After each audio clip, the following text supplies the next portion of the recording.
तो design of steel structure में lecture number 5 में आज ये चीज सोचें अपन कि अगर ये एक स्टील की प्लेट है और इसे इस तरफ से खींच रहे हैं और ये देखें कि ये टूटेगी तो कितने बल पे टूटेगी या किस प्रकार से टूटेगी।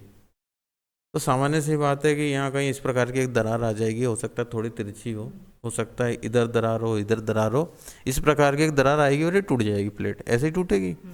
इसकी मान लो थिकनेस टी है, टेढ़ा हो जाए तो बता देना, थोड़ा सीधा।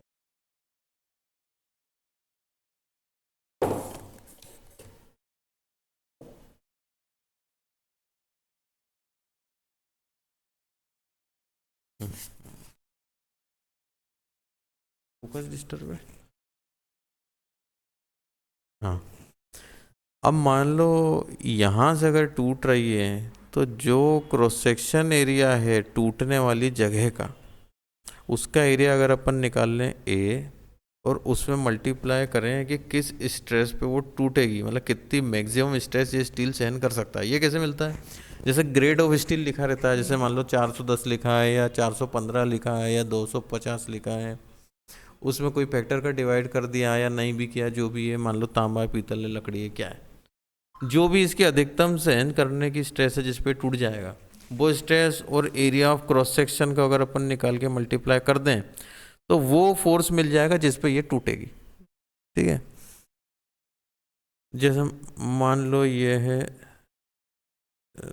120 mm है और थिकनेस इसकी मान लेते हैं अपन 10 mm। मान लिया ये इसकी है 410 न्यूटन पर mm², क्या है ये अल्टीमेट टेंसाइल स्ट्रेंथ। तो ये F अपन निकाल सकते हैं, एरिया कितना आएगा 120, ये 120 है और चौड़ाई कितनी है 10, तो 120 गुणा 10 मल्टीप्लाई बाय 410 लगभग,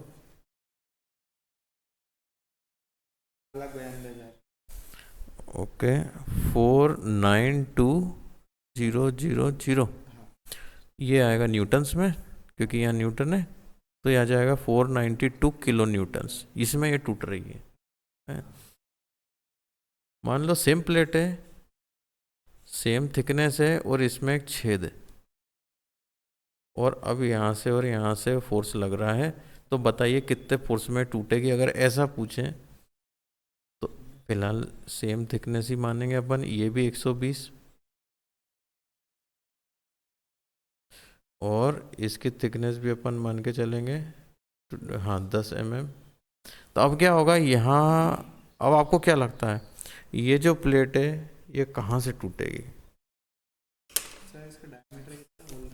नहीं नहीं, अभी वो बाद में, पहले बताओ जैसे दरार टूटने की इधर आएगी, इधर आएगी या इधर आएगी, क्या लगता है 1 2 3? हाँ मतलब सेंटर नहीं, मान लो ये होल यहाँ पे है तो होल के, हाँ साइड से ही या होल के ऊपर से ही दरार निकलेगी। ऐसा क्यों नहीं होगा कि यहाँ से टूटे या यहाँ से टूटे? हाँ बिल्कुल सही बोले आप, क्योंकि यहाँ पे अगर हम एरिया निकालेंगे क्रॉस सेक्शन का तो वो इस छेद की वजह से कम आएगा। तो वो कैसे कम आएगा, इसकी जो हम चौड़ाई 120 मानते हैं उसमें से ये डायमीटर माइनस हो जाएगा, है ना। तो अब इसका अगर ए निकालें तो वो आएगा, थिकनेस तो 10 ही रहेगी पर 120 में से डी माइनस हो जाएगा। अब वो डी कितना है वो अपन देखते हैं, मान लो कोई एग्जांपल ले लेते हैं। नहीं नहीं, अपन ये रिवेट या बोल्ट मान के चल रहे हैं ना, तो अपन याद करो कितने का अपन डायमीटर का उपलब्ध रहता है बाजार में रिवेट, जैसे अपन ने देखा भी था, है ना। नहीं वो कॉमन रहता है पर उपलब्ध कितने से कितने तक है, 12 से स्टार्ट है, ठीक है। अब मान लो, हाँ 24 तक, पर उसके ऊपर भी आते हैं। पर मान लो बोल्ट का, ध्यान से सुनना, बोल्ट का नॉमिनल डायमीटर दिख रहा है, सीधा नहीं है, चलो इसको थोड़ा टेढ़ा कर लेता हूँ। मान लो नॉमिनल डायमीटर बोल्ट का है 12 mm, तो ये डी की जगह अपन क्या रख देंगे? 13। हाँ, अरे वाह, होशियार लोग तुम्हें। ये नहीं बोला कि 12 रखेंगे आप लोगों ने, अच्छा बोला। ये यहाँ पे 120 माइनस 13 रखेंगे, क्योंकि नॉमिनल डायमीटर जितना होता है बोल्ट का या रिवेट का, उससे थोड़ा सा बड़ा होल का डायमीटर रखना पड़ता है। तो चूंकि होल बड़ा है तो एरिया ऑफ क्रॉस सेक्शन उस हिसाब से कम हो जाएगा। फोर्स निकालेंगे तो 120 माइनस 13 इंटू थिकनेस 10 इंटू ये जो सिग्मा है, मान लो सिग्मा यहाँ भी 410 लेके चल रहे फिलहाल, तो इस केस में फोर्स कितना आ जाएगा? 4387। तो 438.7 किलो न्यूटन मान लेते हैं, है ना। तो ये ज़्यादा है या ये ऊपर वाला ज़्यादा है, जिसमें छेद नहीं था? छेद होने के कारण कम हो गया, है ना। इसी तरह से मान लो इसमें 2 छेद है, सेम थिकनेस है 10 mm की, सेम इसकी चौड़ाई है 120 mm की, फोर्स लगेगा। तो अब तो ये ऑब्वियसली बात है कि इसका जो टूटने वाली दरार बनेगी वो इन्हीं से पास होएगी, है ना। तो अब ऐसे में एरिया कैसे निकलेगा? मान लो डायमीटर 12 mm का, ये तो 120 में से 2 बार डी माइनस करेंगे, है ना। तो डी अगर 12 mm है तो 12 करेंगे माइनस 13 करेंगे, 10 का गुणा मल्टीप्लाई कर देंगे, एफ निकालेंगे। तो ये जो भी एरिया है इसमें किसका मल्टीप्लाई करेंगे? जो भी हम मान के चल रहे हैं कि जिस स्ट्रेस पे ये टूटेगा, है ना। 385 ठीक है, 0.4 कर देते हैं अब किलो न्यूटन, तो और कम हो गया।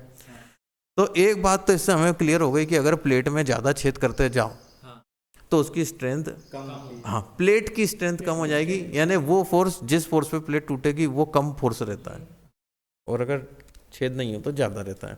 अब चूंकि बोल्ट लगाने तो छेद तो करने ही पड़ेंगे, तो हम एक, अब सोचो 2 प्लेट को अगर आपस में जोड़ना है, और आपने सोचा यार 2 प्लेट आपस में जोड़ने, एक काम करते हैं 20 बोल्ट लगा देते हैं, खूब सारे बोल्ट लगा देते हैं खुश करने को। आपने जैसे सरिया, अरे 4 क्या, आप अपने वाले हो 8 सरिये डाल देते हैं, कोई पैसे की दिक्कत तो नहीं आपको, नहीं बजट बदल दो, 12 सरिये डाल दिए खूब बीम में, ऐसे खुश करने को। मान लो इसमें आप सरिये खूब सारे रिवेट डाल दो कि अपने वाले हो आप, तो खूब डाल देते हैं अपन, बहुत बढ़िया लगेगा, डिजाइन भी बन जाएगी, थोड़ा अच्छा दिखने लगेगा, खूब मजबूत कर दिया आपका, खुश हो जाओ। अब बोल्ट तो बहुत मजबूत हो गए, मान लो इसके पीछे एक और प्लेट है जो इससे जोड़ी गई है, तो क्या होगा? ये जो फोर्स जिस पे ये कनेक्शन टूटेगा, तो कनेक्शन 2 तरह से टूटता है, या तो बोल्ट कनेक्ट करने वाली बोल्ट टूट जाए या रिवेट टूट जाए, या प्लेट टूट जाए, बोल्ट वहीं के वहीं रह जाए तो भी प्लेट टूट जाए तो फिर। तो फिलहाल कनेक्शन टूटने के तरीकों में प्लेट टूटने के तरीके पे अपन ध्यान दे रहे हैं। तो अगर ज़्यादा बोल्ट भी लगा दो तो भी नुकसान है, और कम बोल्ट लगा दो तो भी नुकसान है, क्योंकि फिर बोल्ट पहले टूट जाएगा। तो कितने बोल्ट लगाने चाहिए? तो ध्यान से सुनो, इतने बोल्ट लगाओ कि उतने, जैसे मान लो 4 n नंबर ऑफ बोल्ट लगा रहे हैं, तो n छेद करने के बाद जितनी स्ट्रेंथ प्लेट की बचे उतनी ही n नंबर ऑफ बोल्ट की या रिवेट की रहे, दोनों में बराबर हो, समझ गए?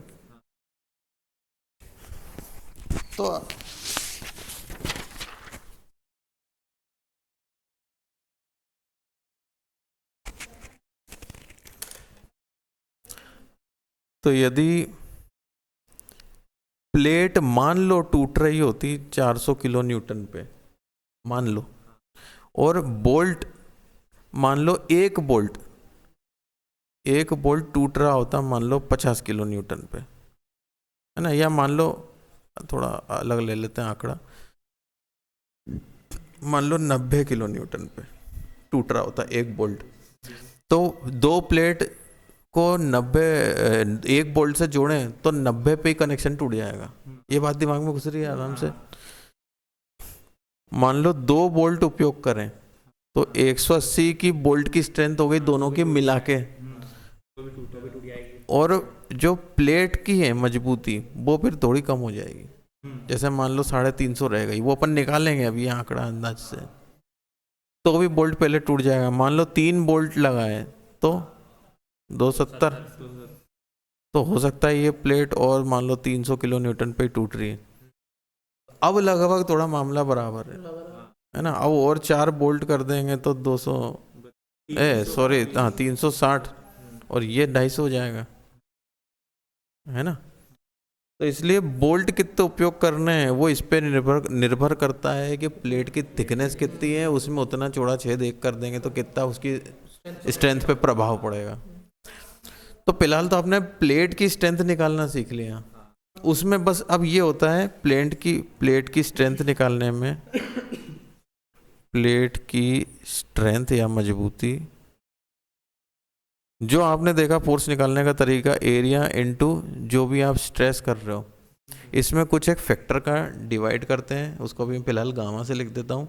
और ए जो है ये आपने देखा छेद के साथ बदलते जा रहा है, तो इसको मैं थोड़ा सा भी ए नेट लिख देता हूँ, क्योंकि ये भी कैलकुलेट करना पड़ेगा, छेद पे डिपेंड करेगा, है ना। इसमें और एक कॉम्प्लिकेटेड चीज़ है जो मैंने अभी तक बताई नहीं।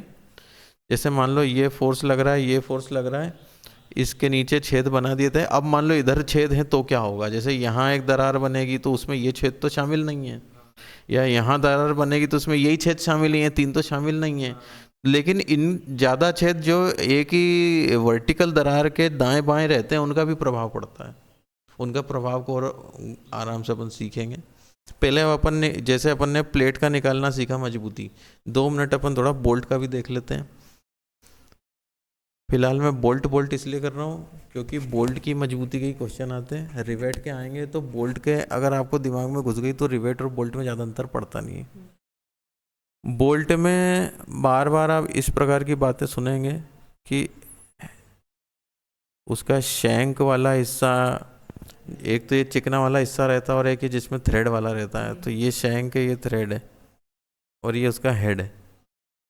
तो मान लो ये एक प्लेट है और ये नीचे वाली दूसरी प्लेट है, तो ये कैसे कैसे टूट सकता है अगर ये इस प्रकार से यहाँ पे और यहाँ पे फोर्स लग रहे हैं तो। अब इसको आप मान के चलो ये अपनी उंगली है, तो कैसे कैसे फ्रैक्चर हो सकता है। हाँ, शेयर में कैसे होगा, ये हिस्सा इधर भगेगा, ये हिस्सा इधर मतलब भगेगा, मतलब इस तरफ फोर्स लग रहा है, ये अपने आप को इस प्रकार से विभाजित होने के लिए रोक रहा है। तो वो मैं 3D डायग्राम बनाता हूँ थोड़ा। हेड तो मैं अभी थोड़ा ऐसे ही नॉर्मल बना रहा हूँ, तब भी अच्छा बन गया है ना। ठीक है, तो ये जो ऊपर और नीचे का हिस्सा है जो दाएं और बाएं की ओर फोर्स लगने से अपने आप को बचाने की कोशिश कर रहा है, तो इसका जो एरिया ऑफ क्रॉस सेक्शन रहेगा वो ये गोलाकार वाला रहेगा। कई बार बच्चों के दिमाग में घुसती नहीं है, तो ये ध्यान रखें कि शियर फोर्स क्या है, ये है टेंजेंशियल फोर्स। टेंजेंट क्या होता है, स्पर्शिका, किसी चीज को छू के निकल रही है। तो जैसे मान लो ये 3D एक ऐसे ही बना रहा हूँ, इसको वापस यहाँ पे मान लो ये बिंदी रखी हुई है, बिंदी के ऊपर अगर किसी तरह से इस प्रकार का फोर्स लगाएं, जैसे मान लो से अंगूठे से इस तरफ खींचे ऐसे, तो ये इसके ऊपर अपन ने शियर फोर्स लगा दिया। और एक ही इसको अपन यूँ दबा दें तो इसको अपन शियर फोर्स नहीं, फिर इसके ऊपर नॉर्मल फोर्स लगा रहे हैं, उसको अपन नॉर्मल बोलते हैं। एक्सियल तब जब नीचे की तरफ और इसके एक्सिस पे ही फोर्स लगाएं, एक्सिस से इधर उधर लगाएं और 90 डिग्री पे लगाएं तो नॉर्मल फोर्स है। तो इसको अपन ऐसे पूछने की कोशिश करते हैं ना, जैसे रबर से जैसे अपन इधर उधर करते हैं ना पन्ने पे, तो वो टेंजेंशियल फोर्स होते हैं। तो शियर फोर्स कितना रहेगा, ये फोर्स या ये फोर्स में से कोई भी एक, ऑब्वियसली दोनों बराबर ही रहेंगे। एक ज़्यादा एक कम होगा तो इसका मतलब तो ये हो जाएगा कोई एक फोर्स ज़्यादा है तो उस तरफ सरकने लग जाएगी, पूरा का पूरा कनेक्शन सरकने लग जाएगा। तो शियर स्ट्रेस जो ये बोल्ट का मटेरियल झेल पा रहा है, तो उसको अपन मान लो टाउ से डिनोट कर दें। ये इसकी वैल्यू कुछ है, मान लो कुछ भी, जैसे मान लो 325 न्यूटन पर mm स्क्वायर, ये अधिकतम शियर स्ट्रेस है जो ये झेल सकता है। तो वो फोर्स जो अधिकतम फोर्स जो ये शियर फोर्स में ये सहन कर पाएगा बोल्ट, उसको कैसे निकालेंगे, एरिया इनटू स्ट्रेस। अधिकतम स्ट्रेस फिलहाल ये मान ली, ये शेयर स्ट्रेस है इसलिए थोड़ा अलग डिनोट किया इसको। वो कहाँ गया, सिग्मा था वो अलग था, वो नॉर्मल स्ट्रेस में टूटने का था, ये शेयर स्ट्रेस में टूटने का है। इसका एरिया निकालेंगे तो इसका π/4d² करेंगे, बस ये बात ध्यान रखनी है, और कुछ खास नहीं है, बाकी तो क्या है, ऐसे करके निकलता जाएगा।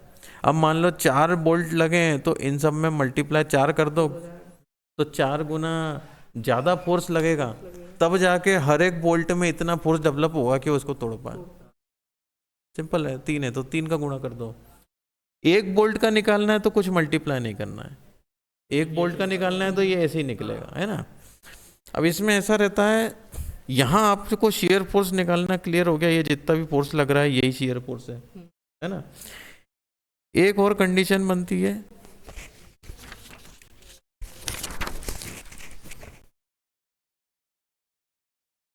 ये थोड़ा लैग कर रहा है, कौन सा स्पोर्ट्स वीडियो,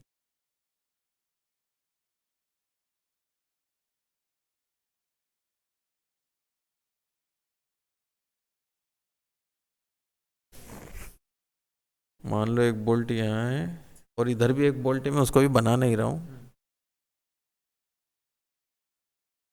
इसमें थ्रेड भी है, मैं अभी बना नहीं रहा हूँ, है ना। अब इसमें ये वाली और ये वाली प्लेट को जोड़ा गया है, इस कनेक्शन को क्या बोलेंगे, डबल कवर बट जॉइंट। और ये जो था ये कौन सा था, नहीं ये जो है ये लैप जॉइंट, नहीं लैप, और ये है बट जॉइंट। 2 कवर प्लेट है तो इसलिए डबल कवर है।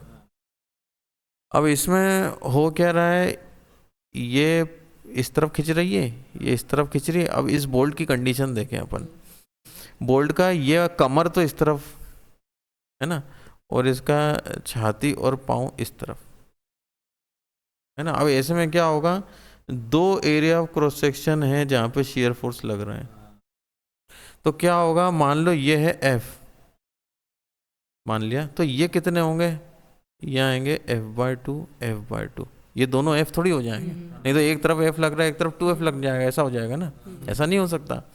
ये F होगा और ये दोनों मिला के F होगा, तो इसलिए एक F/2 एक F/2। किसका फोन आ रहा है,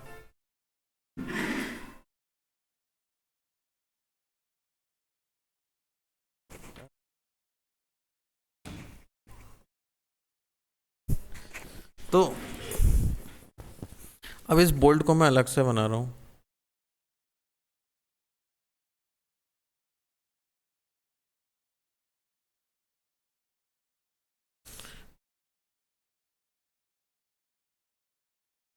एक ये एरिया ऑफ क्रॉस सेक्शन, एक एरिया ऑफ क्रॉस सेक्शन, ये हिस्सा इस तरफ जा रहा है। इसको रोकने के लिए जो ये हिस्सा फोर्स लगा रहा है वो टेंजेंशियल फोर्स इस पे कितना लगा रहा है, F/2, ये भी कितना लगा रहा है, F/2। दोनों में से एक भी फेल हो गया तो बोल्ट फेल, है ना। चूंकि दोनों में बराबर फोर्स है तो किसी भी एक के लिए अपन कैलकुलेशन कर लो। तो अब हम अगर इसकी फुल कैपेसिटी निकालें कि कितने फोर्स में, कितना इस प्लेट में फोर्स लगाएं तो ये बोल्ट टूटेगा, तो अब अपन क्या करेंगे, एरिया मल्टीप्लाई वो टाउ करेंगे, इसको बराबर क्या लिखेंगे, F लिखेंगे, नहीं इसमें F/2 लिखेंगे, क्योंकि शेयर फोर्स कितना लग रहा है, हाँ ये जो F है ना ये प्लेट का फोर्स है, और ये जो F/2 ये क्या है, शेयर फोर्स है। तो हम इस फॉर्मूले से शेयर फोर्स निकाल रहे हैं कि कितना शेयर फोर्स ये सहन कर सकता है। तो ऐसे में अगर अपन ऐसे करके लिखें तो क्या हो रहा है, 2 इंटू एरिया इंटू टाउ। ये जो 2 एक्स्ट्रा आ रहा है ना इसमें, ये इस वजह से आ रहा है क्योंकि यहाँ पे 2 प्लेट शामिल हैं, वो वैसे 3 प्लेट शामिल हैं एक बोल्ट को तोड़ने में, 2 एक तरफ खींच रही हैं एक दूसरी तरफ खींच रही हैं, तो इसमें जो एरिया ऑफ क्रॉस सेक्शन जो शेयर फोर्स के आ रहे हैं वो 2 आ रहे हैं। इस कंडीशन को बोलते हैं डबल शेयर, डबल शेयर।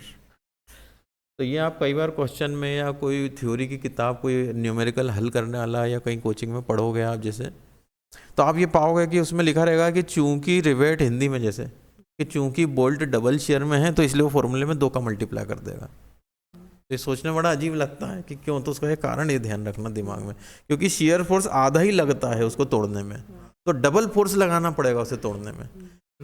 तो ये एक फ़ायदा कह सकते हैं कि डबल कवर बट जॉइंट में रहता है कि बोल्ट की स्ट्रेंथ एक तरह से शियर फोर्स में डबल हो गई। तो ये डबल शियर कंडीशन में ये लगेगा। फिर वो तो है ही कि ए क्या निकालोगे इसका, π/4d²। हाँ ये तो 2 तो है ही, एरिया में थोड़ी मल्टीप्लाई करेंगे, है ना। टाउ जो भी आएगा, फिलहाल मैंने एग्जांपल 300 जो, हाँ वो तो ऐसे ही लिख दिया था, वो क्या होगा, वो ग्रेड ऑफ बोल्ट पे डिपेंड करेगा, है ना, वो क्वेश्चन में दिया हुआ रहेगा। इसके अलावा अब ये तो एक शियर में अगर टूटेगा बोल्ट तो हम ये कैलकुलेट करना सीख गए, एग्जैक्ट फॉर्मूला देखें, कैलकुलेट करना सीख गए कि कितने शियर फोर्स में टूटेगा। एक और तरीका रहता है जिसमें ये बोल्ट टूट सकता है। अगर आप ध्यान देखो तो ये बोल्ट ना इस प्रकार से बेंड होएगा, है ये ऐसे टेढ़ा मिलेगा। कई सालों तक ये बोल्ट इसमें लगा रहेगा ना, तो हो सकता है निकाल के देखें तो शायद थोड़ा बहुत टेढ़ा भी मिले, जैसा मैंने गलती से बना भी टेढ़ा ही दिया है। ये बेंडिंग में भी टूट सकता है ना। तो इन सब के अब अपन फॉर्मूले देखते हैं जो आपको शायद ये पढ़ने के बाद आसान लगेंगे।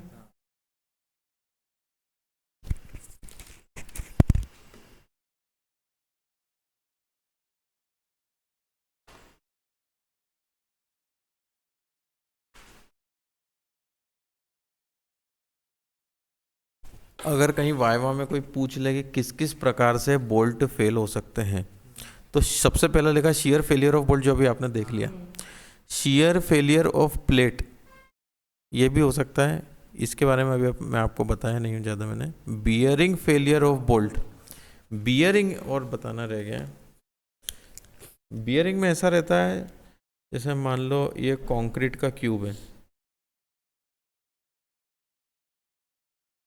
ऊपर से भी इसके ऊपर फोर्स लगाया, नीचे से भी फोर्स लगाया, तो एक क्रश हो जाएगा एक फोर्स के बाद, है ना। उसी प्रकार से इस बोल्ट को थोड़ी देर में आड़ा करके बनाता हूँ। अब इधर प्लेट, 2 प्लेट है मान लो, इधर एक ऐसा फोर्स लग रहा है, इधर एक ऐसा फोर्स लग रहा है। यहाँ पे भी इसको टेका तो मिल ही रहा है, यहाँ भी टेका तो मिल ही रहा है, तो ये इधर से भी इसको इक्विलिब्रियम की वजह से एक टेका मिल रहा है, तो क्या ये ऐसा तो नहीं ये क्रश हो जाएगी? नहीं समझ में आया? जैसे मैं इधर डायग्राम बनाता हूँ नॉर्मल वाला,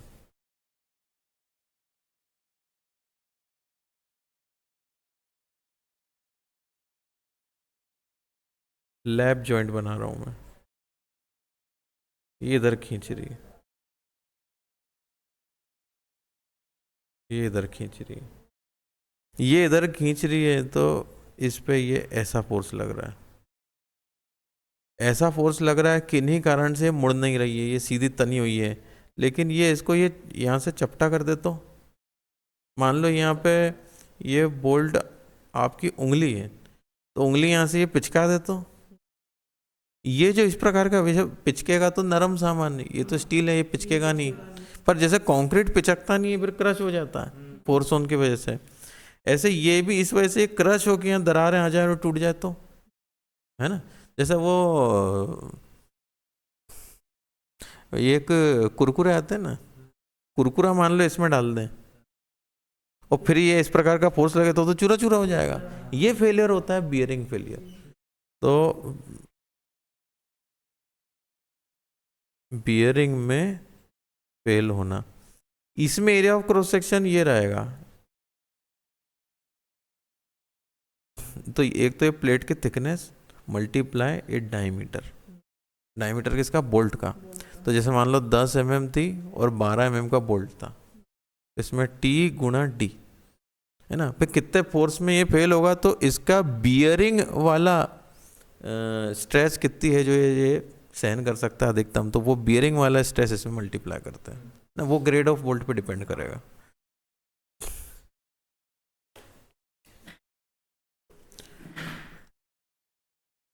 तो शियर फेलियर ऑफ बोल्ट, उसी प्रकार से शियर फेलियर ऑफ प्लेट भी होता है। बियरिंग फेलियर ऑफ बोल्ट अभी देखा, उसी प्रकार से बियरिंग फेलियर ऑफ प्लेट भी होता है। टेंसाइल फेलियर ऑफ बोल्ट भी हो सकता है, वो वो तब हो सकता है जब मान लो ये दो प्लेट हैं और यहाँ पे बोल्ट है और इस प्रकार से फोर्स लग रहा है, तो ये क्या होगा, इसको ऐसे उखाड़ेगा। जैसे अपन कील उखाड़ते हैं ना, वो हथौड़ी के पीछे वाले हिस्से से, ये उसको ऐसे उखाड़ेगा। इस प्रकार का उखड़ना जो रहता है, ये नए कोड में इसको एक नया नाम दिया है, फायरिंग फोर्स या प्राइंग फोर्स।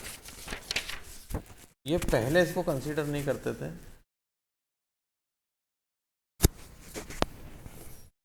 जैसे मान लो ये गजेट प्लेट है, अभी थोड़ी सी कॉम्प्लेक्स कनेक्शन के बारे में बात कर रहे हैं, जो फिलहाल आप इतना टेंशन मत लेना। किसी कारण से मान लो इस पर टी सेक्शन हमें लगाना पड़ रहा था, यहाँ पे बोल्ट लगा दिया, यहाँ पे बोल्ट लगा दिया। अब इसको ऊपर की तरफ कुछ फोर्स मान लो ऐसे लग रहे हैं, तो ये क्या होगा, ये ऐसे उठेगा थोड़ा सा। अभी मैंने बहुत ज़्यादा उठा के बता दिया। मान लो 1 mm ये ऐसा ऊपर उठ गया, तो जैसे कील को उखाड़ता है ये हथौड़ी का पीछे का हिस्सा, उस प्रकार से ये वाले इलाके में देखो आप, ये इसको उखाड़ रहा है, तो इसमें टेंसाइल फोर्स डेवलप हो जाएंगे, उस टेंसाइल फोर्स में टूट सकती है। बेंडिंग ऑफ बोल्ट जो मैंने अभी बताया, उसी प्रकार से tensile failure of plate. Tensile failure of plate जो सबसे शुरू में मैंने बताया था कि अगर एक प्लेट को दो तरफ से खींच रहे हैं तो क्या। अब डिजाइन ऑफ ब्लैक बोल्ट पे आ जाते हैं। इन सब के बारे में आप जान चुके हो, तो अब इसके फॉर्मूले सिस्टमेटिकली देखोगे तो समझ में आ जाएंगे।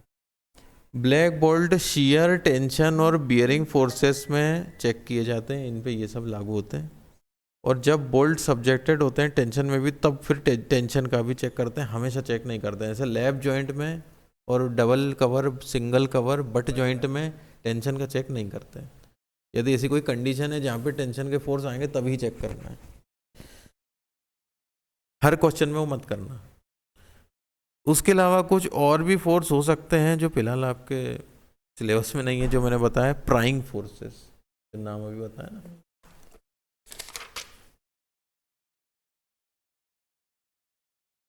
कर लेता हूँ। Bearing of bolt in shear, bearing of bolt, इसको मैं लिख के यहाँ बताता हूँ ज़्यादा अच्छा, भी उसमें बारीक लिखा हुआ है। डिस्टर्ब हो गया है, तो सबसे पहले देखते हैं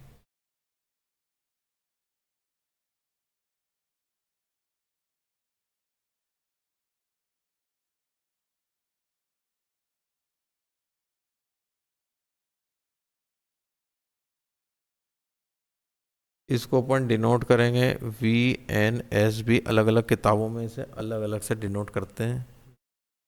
जैसे जैसे आप पढ़ने लग जाओगे तो आपको ये भी समझ में आने लगेंगे। जैसे सिग्मा CBC था, XU मैक्स था, तो आपको इनके ये नीचे ये क्यों लिखे ये भी समझ में आने लग जाएगा। सबसे पहले तो ध्यान रखना, जो अपन क्या कर रहे थे, एक सिग्मा 410 से मल्टीप्लाई कर देते थे, उसको यहाँ अपन FU से डिनोट करें, मुझे ज़्यादा कन्वीनियंट लगता है, क्योंकि इसमें U आ जाता है तो अल्टीमेट है, ये पता लग जाता है। सिग्मा वाला जो नोटेशन था वो जनरली पुराने कोड से जब हम पढ़ते थे उसमें उपयोग किया जाता था, जो वर्किंग स्ट्रेस मेथड होती थी, उसमें कभी भी अल्टीमेट स्ट्रेंथ का यूज़ नहीं किया जाता था। तो इसलिए कन्फ्यूजन से बचने के लिए सिग्मा का नहीं यूज़ कर रहा मैं। इसमें मैंने बताया था कि किसी फैक्टर से डिवाइड करते हैं, क्योंकि क्या है, फैक्ट्री में बन के आई प्लेट, उसमें एक बाल भी गिर गया या कोई धूल का कण भी गिर गया तो उसमें थोड़ा सा डिफेक्ट आ सकता है, हो सकता है क्वालिटी इन्फीरियर रह जाए, या कोई और अन्य भी कारण हो सकते हैं जिसकी वजह से उसकी क्वालिटी जो हम सोच रहे हैं 10 mm की है, हो सकता है वो 9.8 mm की है प्लेट। हाँ, तो इसको हम √3 से डिवाइड कर देते हैं, ये ध्यान रखने वाली बात है। इसमें अब मल्टीप्लाई करेंगे एरिया का, तो मैं A लिख देता हूँ, ठीक है। अब इसमें जो ये जो शब्द बियरिंग में फेलियर नहीं है, ये है कि बोल्ट का शियर में स्ट्रेंथ कितनी है, आप ये मान के चलो। वो बियर करना मतलब तुम कितना सहन कर सकते हो, हाँ ऐसा बता रहे हैं, how much stress you can bear. तो इसमें शियर के प्लेन कितने हैं उस पर भी डिपेंड करेगा कि इसमें हम क्या मल्टीप्लाई करेंगे। तो इसमें हम n का मल्टीप्लाई करते हैं। तो ये क्या है, जैसे मैंने डबल कवर, हाँ, जो डबल कवर बट जॉइंट था उसमें हम 2 का मल्टीप्लाई क्यों कर रहे थे, क्योंकि उसमें 2 शियर के प्लेन थे या 2 शियर के एरिया थे जो अपन ने यहाँ पे देखे थे, ये 1 ये 2। मान लो कुछ ऐसी कंडीशन बन गई कि अपन ने सैंडविच जैसे 4-5 प्लेट आपस में जोड़ दी, है ना, एक के ऊपर एक के ऊपर एक, तो कितने शेयर प्लेन बन रहे हैं उसका अगर अपन मल्टीप्लाई कर देंगे तो यहाँ काम बन जाएगा। इसलिए यहाँ पे n लिख दिया है। वैसे ऐसा कभी क्वेश्चन आता नहीं है, या तो ये 1 रहता है या 2 रहता है। इसके बाद मैं इसको फिलहाल बंद कर रहा हूँ, ज़्यादा टेंशन नहीं लेना। इसमें फिर कुछ करेक्शन के फैक्टर लगाए जाते हैं, बीटा LJ, बीटा LG और बीटा PKG। अब इसमें ऐसा रहता है कि बीटा LJ एक रिडक्शन फैक्टर है, बीटा LG भी एक रिडक्शन फैक्टर है और बीटा PKG भी एक रिडक्शन फैक्टर है। मतलब इन सब की मैक्सिमम वैल्यू, अधिकतम वैल्यू इनकी 1 हो सकती है। लेकिन किसी प्रकार से आपने अगर लेंथ ऑफ जॉइंट प्रॉपर नहीं रखी तो इसकी वैल्यू 1 हो जाएगी। जैसे मान लो 1 से कम हो जाएगी, जैसे मान लो इसकी वैल्यू आ गई 0.63 मान लो, तो मतलब आपने कुछ लेंथ ऑफ जॉइंट प्रॉपर नहीं रखी, इस वजह से इसकी स्ट्रेंथ कम आएगी, जितनी इससे निकल के आ रही उतनी नहीं आएगी। तो इन सबको कैलकुलेट कैसे करें या कैसे पता करें कितना है, तो ये LJ ये क्या है, रिडक्शन दिख रहा है फैक्टर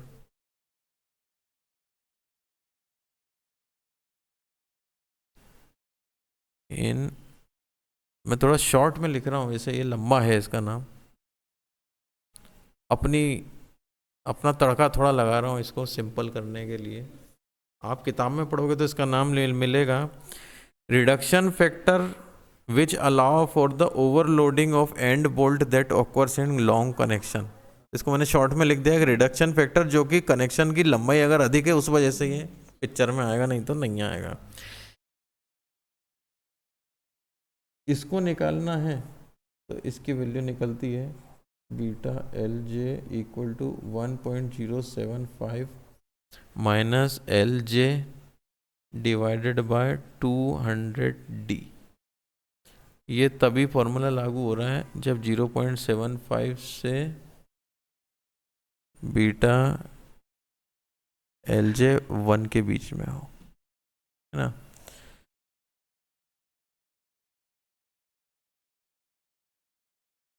ये जो रिडक्शन फैक्टर है लॉन्ग जॉइंट का, तो अब लॉन्ग जॉइंट किसको बोल रहे हैं, कितने mm का हो तो लॉन्ग जॉइंट है। तो पहले तो एक नई चीज़ देखो कि इसमें जो LJ है ये क्या है, तो ये है लेंथ ऑफ जॉइंट, इसलिए इसमें LJ आ गया। अब धीरे धीरे आपको ये आदत पड़ जाएगी। अब ये जो LJ है ये एक टेंशन या कंप्रेशन में 15D से अगर ज़्यादा है, 15 टाइम्स डायमीटर से ज़्यादा है in the direction of load, load की डायरेक्शन में अगर कनेक्शन की लंबाई 15D से ज़्यादा है तब फिर ये पिक्चर में आता है।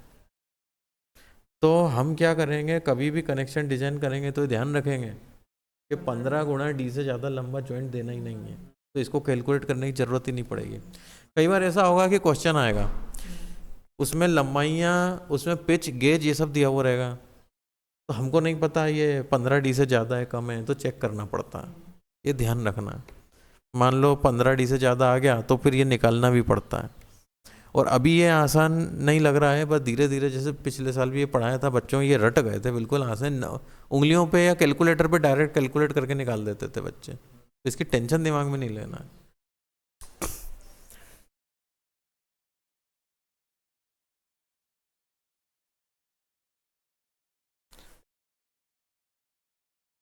अब लेंथ ऑफ जॉइंट निकालोगे कैसे, थोड़ा ऊपर कर दूं।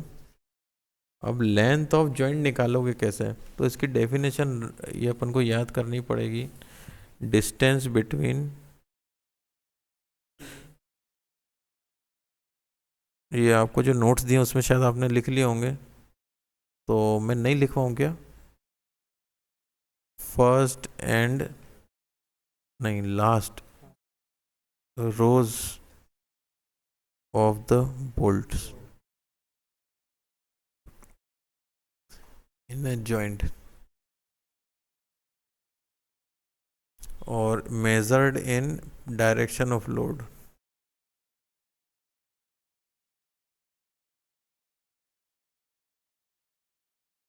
लोड की डायरेक्शन में ही मेजर करना है। तो अगर इस प्लेट को इस प्लेट से जोड़ा है, दिख नहीं रहा, यहाँ पे कुछ रिवेट लगा दिए हैं इस प्रकार से, तो लेंथ ऑफ जॉइंट कितना होगा अगर इस प्रकार के फोर्स लग रहे हैं तो ये दूरी होगी लेंथ ऑफ जॉइंट। ये से लेके ये तक की दूरी नहीं होगी, नहीं नहीं, जॉइंट से लेके जॉइंट तक नहीं, रिवेट से या बोल्ट से लेके बोल्ट तक। और मेजर उसी दिशा में करना है जिस दिशा में फोर्स लग रहा है। ऐसा स्केल से मेजर कर लोगे तो ये लंबाई ज़्यादा आ जाएगी, ये नहीं है काम की। ठीक है, अब इसमें ये जो दिख रहा है, थोड़ा पीछे चल रहा है इसका स्क्रीन, एल जी भी है और पी के जी भी है। ये तो आपको ध्यान रहेगा, ये सिंपल है, ये भी आपको धीरे धीरे अब याद कराना है।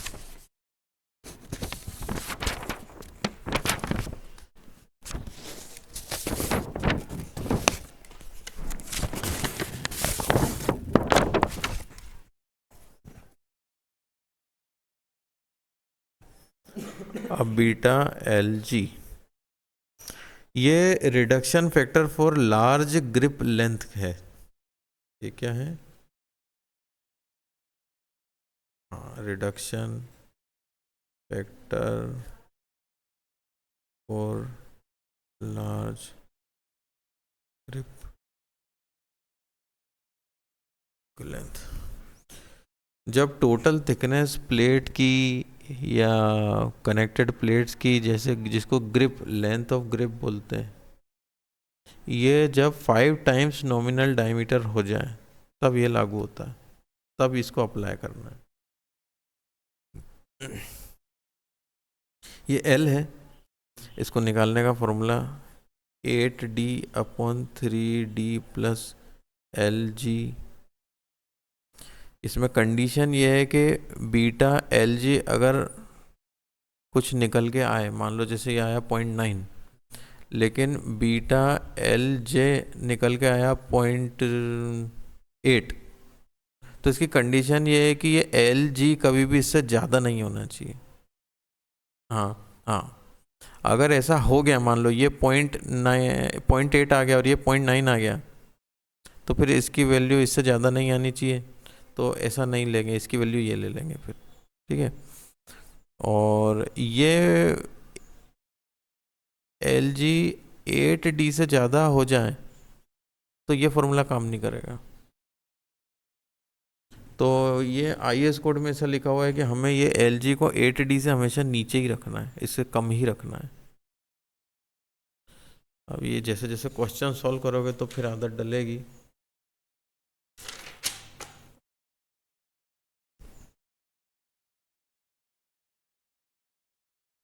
ये लेंथ ऑफ ग्रिप भी कैसे पहचानना है डायरेक्ट क्वेश्चन में ही बताता हूँ।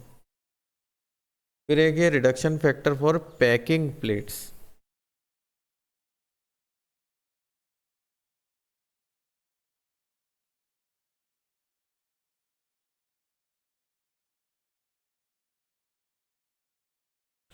तो ये पैकिंग है, इसकी वजह से ये है, हाँ पी के जी, बढ़िया। इसकी वैल्यू निकालना है तो 1 - 0.0125 टी पी के जी। अब ये टी थिकनेस से कोई डिनोट करता होगा, तो पैकिंग प्लेट की थिकनेस को अपन ये बोल रहे हैं, ये क्या है? Thickness of packing plate, thickness of, writing बिगड़ रही है ये mm में ही लेना है। ये कई फॉर्मूले आप देख रहे हो जिसका कोई डेरिवेशन नहीं मिलेगा, ये एम्पिरिकल है। इसका मतलब ये कई रिसर्चर्स ने अपने अपने अलग अलग लेंथ की अलग अलग, चौड़ाई की अलग अलग, बोल्ट के डायमीटर में जब तोड़ तोड़ के फिजिकली चेक करा कितने फोर्स पे टूट रहे हैं, तो एक थ्योरी बनाने की कोशिश करी कि हो सकता है इस पे डिपेंड करता हूँ। 2-4 तरह के फॉर्मूले बनाए जिसमें ये सूट हो रहा है, वो आपने अप्लाई कर दिए। इसलिए इनका कोई थ्योरेटिकल बैकग्राउंड आपको नहीं मिलेगा। हाँ, इसमें लॉजिक ज़रूर मिलेगा। जैसे लेंथ ऑफ जॉइंट ज़्यादा है तो डिस्ट्रीब्यूशन ऑफ फोर्सेस प्रॉपर नहीं होते हैं।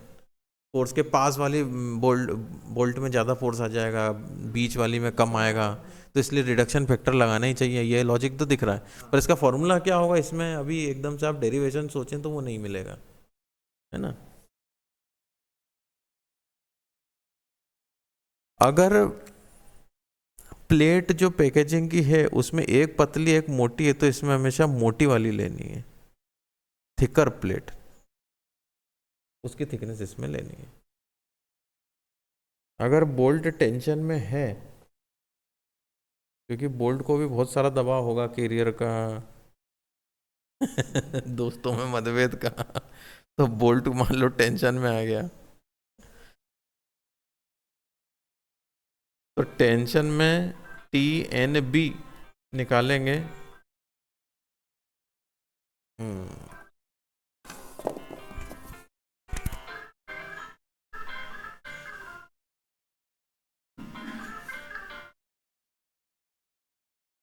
हवा घुसती है।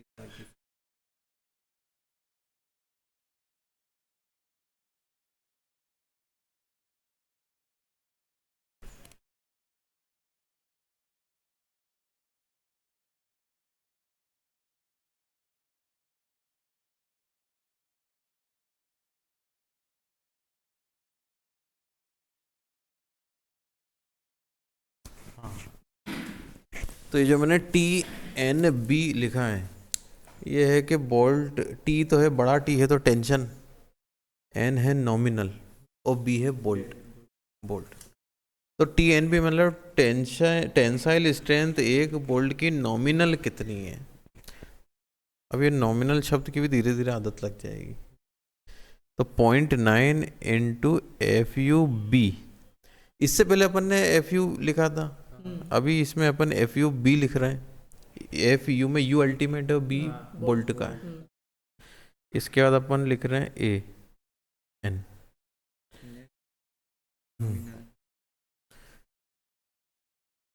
नॉमिनल, क्योंकि डायमीटर भी नॉमिनल ही रहता है, उससे जो एरिया निकल के आएगा बोल्ट का वो भी नॉमिनल ही रहेगा।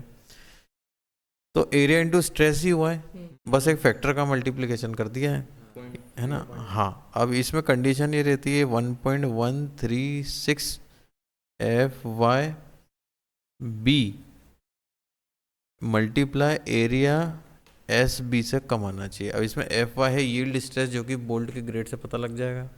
अगर 4.6 है ग्रेड तो 240 एफ वाई हो जाएगा बोल्ट का। 1.136 भी एक और फैक्टर है, ठीक है। अब इसमें ये लिखा रहता है आईएस कोड में, आईएस 800 में ये लिखा रहता है कि टेंसाइल स्ट्रेंथ बोल्ट की कितनी लें। तो उनका ये कहना है कि आप तो जितना भी ये आया टी एन बी, इसमें 0.8 का मल्टीप्लाई कर लो, उसके बराबर या उससे कम ही आएगी हमेशा बोल्ट की टेंसाइल स्ट्रेंथ, है ना। इसके बाद आता है बोल्ट बियरिंग में, बोल्ट इन, अच्छा एक minute, bolt in bearing, bolt in bearing. इसका मैंने एग्जांपल दिया था, तो आपको बताया था कि अगर जैसे मान लो जो टोस्ट जैसी बन के आती है स्टिक, जो कि सूप में डुबोते हैं, वो अगर देखी हो, मान लो वो बोल्ट की जगह घुसा दें और प्लेट में फोर्स आए तो वो चकनाचूर हो जाएंगी, क्रश हो जाएंगी। तो ऐसी कंडीशन कब बनेगी, जब बोल्ट किसी ऐसे मटेरियल का जो कमजोर है और प्लेट को बहुत मजबूत है ना। तो यही आप पाओगे किताबों में भी लिखा है कि इसका चेक जनरली तभी करते हैं, या इसकी कंडीशन तभी ही बनती है चेक करने की, जब बोल्ट बहुत नाजुक हो या बहुत कमजोर मटेरियल का हो, कम ग्रेड का हो, और प्लेट बहुत हाई ग्रेड की हो, तभी ऐसी कंडीशन बनती। नहीं तो हमेशा आप पाओगे कि जितने फोर्स पे ये टेंशन में या जितने फोर्स में ये शियर फोर्स में ब्रेक हो रही है, मान लो 100 किलो न्यूटन में शियर फोर्स में ब्रेक हो रही है, तो बियरिंग में आप हमेशा लगभग 2.5-3 गुना ज़्यादा पाओगे कि 250 या 300 किलो न्यूटन पे बियरिंग में फेल होगी। तो स्ट्रेंथ किसी भी चीज़ की वो लेते हैं जो सबसे कम फोर्स में टूटने वाली फोर्स की वैल्यू रहती है। तो अगर कोई बोल्ट 100 किलो न्यूटन में शेयर में फेल हो रहा है और 300 किलो न्यूटन में बियर में फेल हो रहा है, तो स्ट्रेंथ ऑफ बोल्ट हम 100 लेंगे। तो इसके चेक करने का उतना मतलब कुछ निकलता नहीं है, पर फिर भी अगर वो 10 नंबर का क्वेश्चन है और इस चीज़ के भी नंबर हैं तो बहुत वैल्यू इसकी भी है ना। तो इसमें VNPB इससे डिनोट करते हैं, इसमें 2.5 multiply by KB multiply by D multiply T और मल्टीप्लाई FU। FU क्या होगी? अल्टीमेट स्ट्रेस या अल्टीमेट स्ट्रेंथ, बोल्ट की या प्लेट की? प्लेट की। हाँ अच्छा, इसको फुल स्क्रीन नहीं किया, एक याद दिला देते हैं। हाँ, चूंकि इसमें हमने यहाँ पे B नहीं लिखा है, केवल FU है, तो ये ध्यान रखना ये प्लेट की ही है। हाँ सर, ठीक है ठीक है। ये आपको मेगा पास्कल में या न्यूटन पर mm² में लिखना है। अगर कुछ अलग वैल्यू में आपके पास दिया हुआ है, जैसे पर सेंटीमीटर स्क्वायर में न्यूटन की वैल्यू दे रखी है, तो कन्वर्ट कर लेना। इसके बाद जो D है ये क्या है? हाँ कौन सा, इसको अपन आप बोलेंगे नॉमिनल। हाँ तो ये होल का है या बोल्ट का डायमीटर है?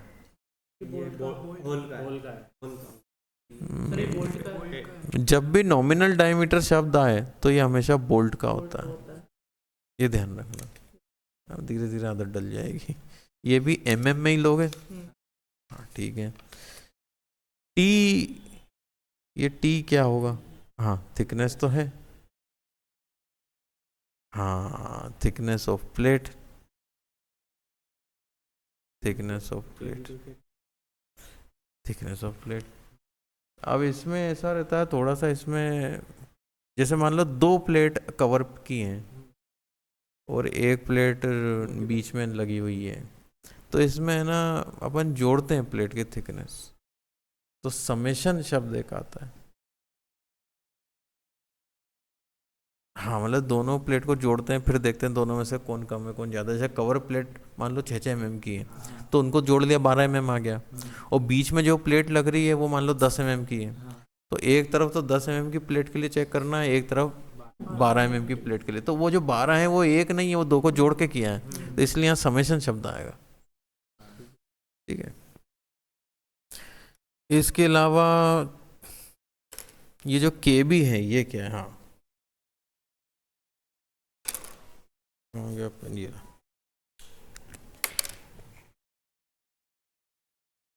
ये KB की वैल्यू ऐसे निकलती E/3DH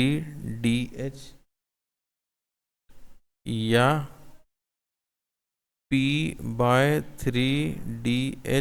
माइनस 0.25 या FUB/FU या 1 में से सबसे कम। इनमें से सबसे कम। पिछले साल के बच्चे 2-4 सवाल भी कर लेते थे ना, मतलब कर लिए थे, तो एक्सपर्ट हो गए थे कि सर वो तो इनमें से यही वाला आएगा, देखना। वो इनमें से पहले भविष्यवाणी कर देते हैं कि ये E/3DH से जो आएगी वैल्यू वही कम से कम वाली आएगी। वो कभी कभी इसकी भविष्यवाणी कर देते, FUB/FU वाली जो आएगी वही कम आएगी। वो उनको उससे ग्रेड ऑफ बोल्ट और ग्रेड ऑफ प्लेट उसका इससे अंदाज़ा लग जाता था उनको, और नहीं तो फिर वो बोल्ट के वो जो एज डिस्टेंस है और इन सब से अंदाज़ा लग जाता था। तो इतने एक्सपर्ट हो गए थे। तो इसको आप समझ लो, जब वो कर सकते हैं तो आप भी कर सकते हैं, इसमें ज़्यादा प्रॉब्लम नहीं है। अच्छा, कोई अगर पूछे KB की अधिकतम वैल्यू कितनी हो सकती है? अच्छा 1.5, अगर मान लो ये 1.5 आ गया तो 1.5 नहीं लेंगे? हाँ क्योंकि इनमें से हाँ तो एक से अगर ये सब ज़्यादा हो भी गए तो एक तो चेंज होएगा ही नहीं, एक तो एक ही रहेगा। तो सबसे ज़्यादा वैल्यू बस एक हो सकती है, ये भले 100-150 आ जाए तब भी। कम से कम में कितनी हो सकती है, तो वो जैसे वो चलो वो सॉल्व करोगे तभी देखोगे। ये बहुत कम होने लगे ना तो समझ जाओ आपने इसमें कनेक्शन डिजाइन में गलती करी है। मतलब एज डिस्टेंस अगर बहुत कम कर दो तो ये कम रहेगा, और ये 3DH ज़्यादा। ये DH क्या है? Diameter of hole. अभी तक आपने डी देखते रहे तो वो डायमीटर ऑफ बोल्ट था। अब ये DH छोटा सा है, मैंने थोड़ा पेन मोटा है तो बड़ा बना दिया H है ना। अब मान लो 16 mm का डायमीटर का बोल्ट है, तो यहाँ क्या रखेंगे अपन? 16। हाँ समझ, मतलब चेतन है दिमाग तो ये 18 रखेंगे। 18 तिया 54।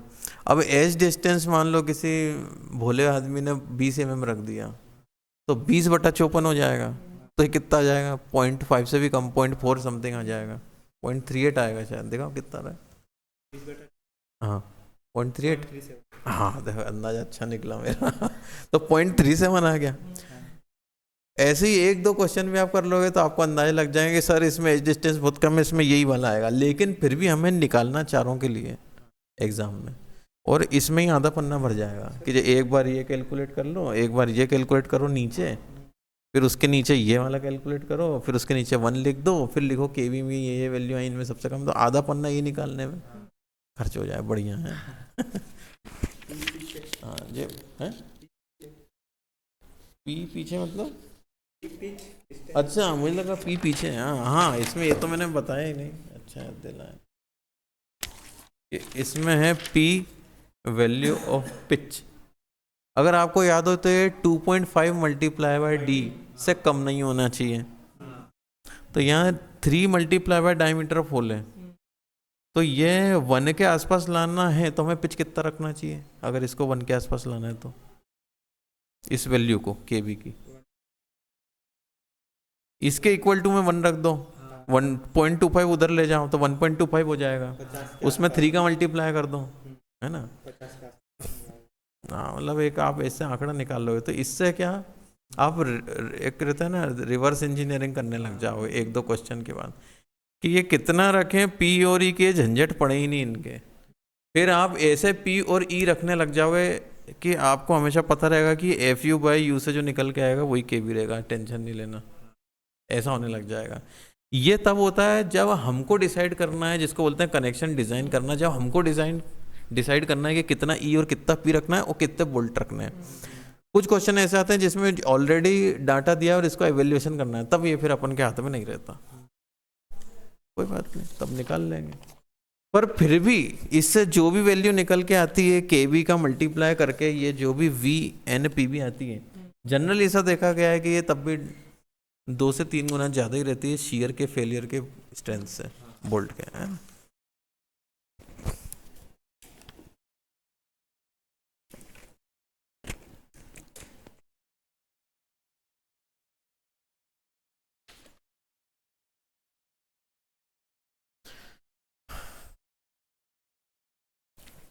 फिर IS कोड में लिखा हुआ है, जैसे कहते हैं ना गीता में लिखा हुआ है, ऐसे IS कोड में लिखा हुआ है। मैं धीरे धीरे सरका के ला, हाँ दिख रहा है। तो IS कोड में लिखा हुआ है कि यदि आप बोल्ट की स्ट्रेंथ निकालो ये बियरिंग में, बोल्ट की स्ट्रेंथ निकालो बियरिंग में, तो जो आपने अभी फॉर्मूला देखा ना उससे 0.8 VNPB ये इससे कम आती है ना। अभी इतना ही। अब इन सब के उपयोग से आप देखो हम क्वेश्चन सॉल्व कर लेंगे, और आपको ये जो अगर आपको पता भी नहीं चलेगा आपको कि क्वेश्चन सॉल्व हो रहा है, बस इसमें वैल्यू रखनी है आपको। तो वो अगली क्लास में करते हैं। जब तक ये आप एक बार रिवाइज कर लें फॉर्मूला इनको, और फॉर्मूला डायरी में फॉर्मूला लिख लें।